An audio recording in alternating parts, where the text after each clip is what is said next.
Hello students, आता आपण सिनॅप्सवरती आधारित MCQs मी जे तुम्हाला पाठवलेले आहेत त्याचं डिस्कशन करूया. First MCQ is saltatory conduction of impulse occurs in. Alternatives are liver cell, non-myelinated nerve fiber, myelinated nerve fiber and none of these. तर तुम्हाला सर्वांना माहिती आहे की मायलिनेटेड नर्व फायबरमध्ये म्हणजे मेड्युलेटेड नर्व फायबरमध्ये नोड्स ऑफ रॅनवियर प्रेझेंट असतात आणि ह्या नोडमध्ये नर्व इम्पल्स एका नोडपासून दुसऱ्या नोडपर्यंत जंप होतो. त्या जंपिंग मुवमेंटला किंवा कंडक्शनला साल्टेटरी मुवमेंट म्हणतात. So correct answer is C, myelinated nerve fibre. Then next, read the given statement and select the correct ones. आता तुमच्या समोर आहेत ही सगळी स्टेटमेंट, तुम्ही रीड करा आणि त्याच्यामधलं करेक्ट आन्सर जे आहे ते सी आहे, म्हणजे थर्ड आणि fourth sentence. Axonal membranes of neurons while conducting any impulse is comparatively more permeable to potassium K than to the sodium ions. आणि चौथं जे आहे, तिसरं जे आहे ते वाचलं मी आता, आणि चौथं जे आहे, a synapse is formed by membranes of presynaptic neuron and postsynaptic neuron. ते दोन वाक्य थर्ड आणि फोर्थ ही करेक्ट आहे. आपण जेव्हा नर्व इम्पल्स कंडक्शन शिकू त्यावेळेला आणखीन क्लॅरिटी तुम्हाला याच्यामध्ये येईल. The next, the junction between the axon of one neuron and dendrite of next is called. आणि ही सिनॅप्सची डेफिनेशन आहे, त्यामुळे correct answer synapse. Which of the following statement is or are incorrect about the electrical synapse? आता सगळे sentence तुम्ही read करा सावकाशपणे, आणि त्याच्यातलं fourth sentence जे आहे, electrical synapses pass electrical signals between cells with the use of acetylcholine. ACH म्हणजे acetylcholine. तर इलेक्ट्रिक सिनॅप्समध्ये केमिकल नसतो आणि ॲसिटिल कोलिन हा एक न्यूरो ट्रान्समीटर आहे, त्यामुळं हे वाक्य इनकरेक्ट आहे. Then next, nerve fibres transmit the nerve message by dash means chemical, physical, electrochemical and electrical. तर आपल्या नर्वस सिस्टीममध्ये दोन्ही टाईपचे सिनॅप्स असतात, केमिकलही आणि इलेक्ट्रिकलही, म्हणून करेक्ट आन्सर झालं electrochemical. Then a list of events occur in the transmission of nerve impulse across the synapse is given below in a random order. Which of the following option represents these events in correct order? आता synapse शिकताना आपण ह्या सगळ्या order शिकलेला आहोत. The nerve impulse comes from, हा जो synapse आहे या सिनॅप्स मध्ये हा नर्व इम्पल्स येतो.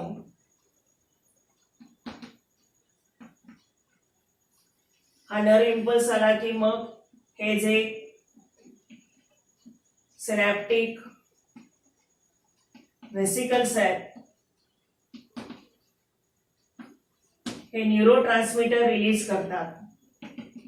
न्यूरो ट्रान्समीटर रिलीज करतात आणि मग ही सिनॅप्टिक क्लेफ्ट आहे, सिनॅप्टिक क्लेफ्ट, त्याच्यामध्ये सिनॅप्टिक क्लेफ्ट याच्यामध्ये हा न्यूरो ट्रान्समीटर रिलीज होतो आणि मग हे पोस्ट सिनॅप्टिक रिसेप्टर वरती बाइंड होतं आणि मग नर्व इम्पल्स हा पुढच्या दिशेने कंडक्ट होतो. तर नर्व इम्पल्स इकडून आली, सिनॅप्टिक बल्ब मध्ये न्यूरो ट्रान्समीटर रिलीज केला आणि पुढे तो पास ऑन केला. तर ती जी करेक्ट ऑर्डर आहे ती करेक्ट ऑर्डर आहे ए ऑप्शन मध्ये, fifth, fourth, third, second and first. Clear? Then 48, the given diagram shows axon terminal. Select the option that correctly matches the steps in transmission of impulses that is list first to 6th 7th with the labeling A to C. आता figure नीट बारकाईने पहा. ए जो आहे तो synaptic व्हेसिकल आहे. ए हा synaptic व्हेसिकल आहे. बी आहे तो इथं रिलीज होतो न्यूरोट्रान्समीटर. हे बी आहे न्यूरोट्रान्समीटर रिलीज होण्याची जागा, राईट. आणि सी जो आहे ती सिनॅप्टिक क्लेफ्ट आहे. सी जे आहे ते पोस्ट सिनॅप्टिक रिसेप्टर्स आहे. ए बी आणि सी असे लेबलिंग केलेले आहे. ए व्हेसिकल आहे, बी न्यूरोट्रान्समीटर रिलीज आहे आणि सी हा रिसेप्टर आहे, पोस्ट सिनॅप्टिक रिसेप्टर आहे. आणि खाली वाक्य दिलेली आहेत. तर याचं करेक्ट आन्सर जे आहे तो सी कॉलम आहे. First, fourth, 7th and 4th दिलेलं आहे, पण ते 4th इनकरेक्ट आहे कारण पुन्हा 4th आलेला आहे त्याच्यामध्ये. त्याच्याऐवजी 3rd करून घ्या. 3rd म्हणजे न्यूरोट्रान्समीटर्स आर एंडोसायटॉज्ड इनटू न्यूरॉन. आता एंडोसायटॉज्ड इन न्यूरॉन म्हणजे काय, तर कोलिन एस्टरेज नावाचा एन्झाईम हा रिलीज होतो आणि एक ट्रान्समिशन पुढे गेलं की सिनॅप्टिक क्लेफ्टमध्ये उर्वरित न्यूरोट्रान्समीटर जो आहे तो डायजेस्ट केला जातो. त्याला एंडोसायटॉसिस म्हणायचं आणि ते एंडोसायटॉसिस घडतं. म्हणून सी कॉलममध्ये शेवटचा अंक जो आहे तो 3rd पाहिजे, 4th नाही. Clear. So correct answer is C column. The next is the given diagram shows axon terminal and synapse. Here A, B, C, D and E respectively represents. आता A आहे ते एक्झॉन टर्मिनल आहे. हे एक्झॉन terminal आहे ए. आता इथं दाखवलेलं आहे ते एक्झॉन टर्मिनल ए आहे. त्यानंतर बी आहे ते न्यूरोट्रान्समीटर दाखवलेलं आहे. न्यूरोट्रान्समीटर प्रेझेंट इन द व्हेसिकल, याला इथं बी म्हटलेले आता या फिगर मध्ये. सी जी आहे ती सिनॅप्टिक क्लेफ्ट आहे, सिनॅप्टिक क्लेफ्ट आहे. डी जे आहे ते पोस्ट सिनॅप्टिक रिसेप्टर आहे. आणि ई जो दाखवला इथे ई, तो ई म्हणजे न्यूरोट्रान्समीटर आहे. न्यूरोट्रान्समीटर आहे.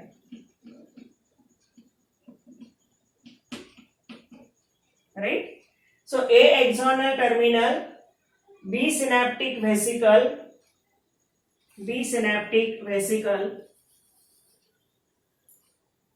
C जो आहे तो सिनॅप्टिक क्लेफ्ट आहे, डी आहे तो रिसेप्टर आहे आणि ई आहे तो न्यूरोट्रान्समीटर आहे.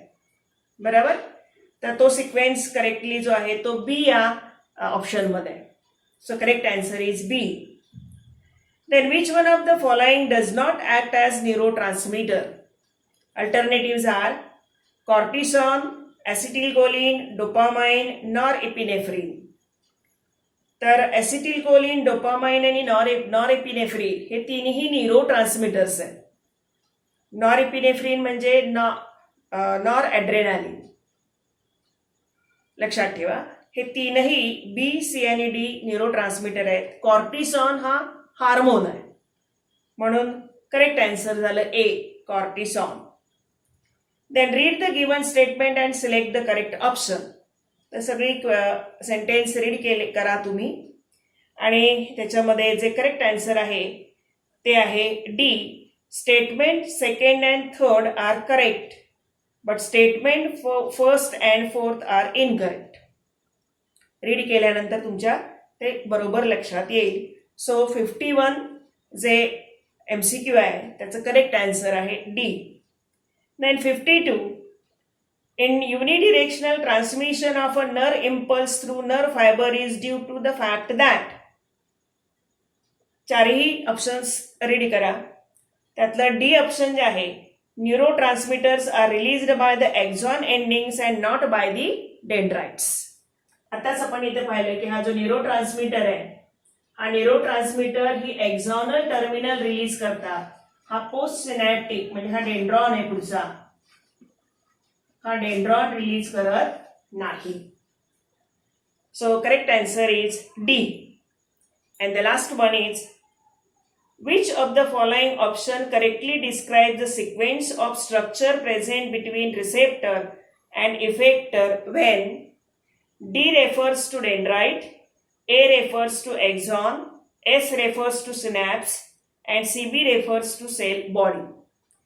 तर वारंवार आपण इथे शिकलेलो आहोत आणि तुम्हाला आता माहिती झालेलं आहे की एक्झॉनकडून पहिल्यांदा समजा सुरुवात आपण केली तर एक्झॉनकडून नर इम्पल्स येतो, मग तो एक्झॉनल टर्मिनल पर्यंत जातो म्हणजे एक्झॉनल एंड पर्यंत. एक्झॉनल एंड म्हणजे एंड मधून तो पुढे सेल बॉडी म्हणजे सायटॉन पहिल्यांदा, आणि नंतर मग तो एक्झॉनकडे जातो, डेंड्रॉनकडे जातो. तर करेक्ट आन्सर जे आहे ते D C B A S D C B A म्हणजे ए ऑप्शन जे आहे ते करेक्ट आहे. आलं लक्षात? हा सिक्वेन्स आपण शिकलेलो आहोत आणि या सिक्वेन्सनुसार तुम्ही व्यवस्थित ते रीड करा. रीड केलं की तुम्हाला त्याचं आन्सर करेक्ट सापडेल. तर असे आपण काही क्वेश्चन्स जेवढे आपल्याला उपलब्ध झाले ते आपण पूर्ण केले.